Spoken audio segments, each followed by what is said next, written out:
আসসালামু আলাইকুম পরশমনিস kitchen and bakes YouTube চ্যানেলে আপনাদের সবাইকে স্বাগতম।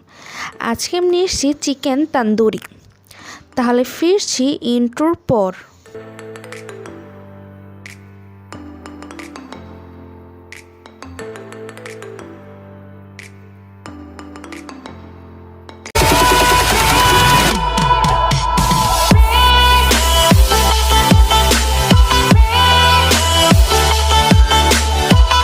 বলে নিয়ে নিচ্ছি 1 চা চামচ করে আদা আর রসুন বাটা, দিয়ে দিচ্ছি 1 টেবিল চামচ টমেটো সস, 1 চা চামচ জিরার গুঁড়া, 1 চা চামচ গরম মশলা, 1 চা চামচ তান্দুরি মশলা, আধা চা চামচ মরিচের গুঁড়া, আধা চা চামচ হলুদের গুঁড়া, স্বাদ মতো লবণ,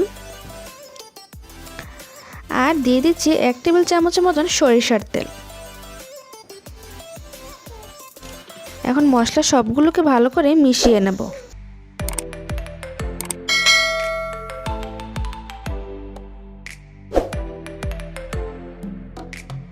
মেশানো হয়ে গেলে এর মধ্যে আমি 3 থেকে 4 ফোঁটার মতো রেড ফুড কালার দিয়ে ভালো করে মিশিয়ে নেব। এটা পুরোপুরি অপশনাল, আপনারা চাইলে না দিলেও দিতে পারেন।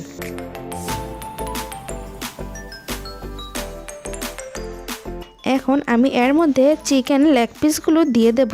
চিকেনের পিসগুলোকে আমি মাঝখান দিয়ে একটু একটু করে কেটে নিয়েছি।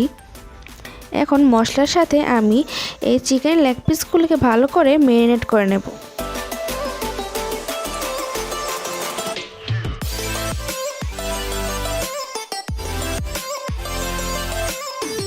ভালো করে ম্যারিনেট করা হয়ে গেলে এখন আমি এই চিকেনের পিসগুলোকে 2 ঘন্টার জন্য নর্মাল ফ্রিজে রেখে দেব।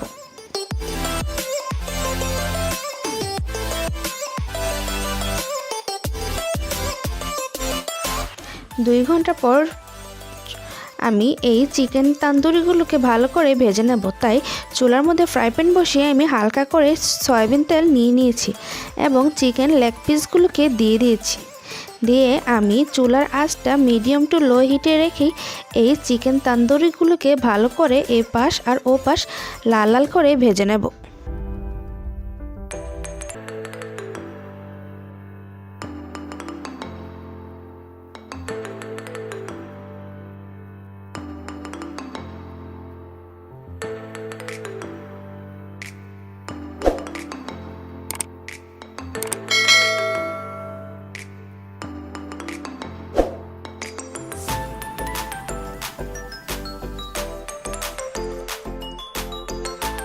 লাল লাল করে ভাজা হয়ে গেলে এখন আমি এটা স্মোকি ফ্লেভার দেওয়ার জন্য একটু কয়লা পুড়িয়ে নিয়েছি এবং এই কয়লার মধ্যে একটুখানি সয়াবিন তেল দিয়ে ঢাকনা দিয়ে দেব, যেন একটা স্মোকি ফ্লেভার আসে।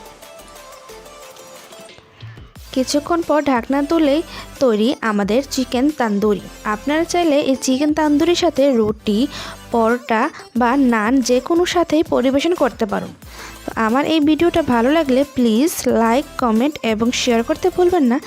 এবং আমার পরবর্তী ভিডিও আপলোড হওয়ার সাথে সাথে পাওয়ার জন্য চ্যানেলটাকে সাবস্ক্রাইব করে বেল আইকন অন করে পাশেই থাকবেন।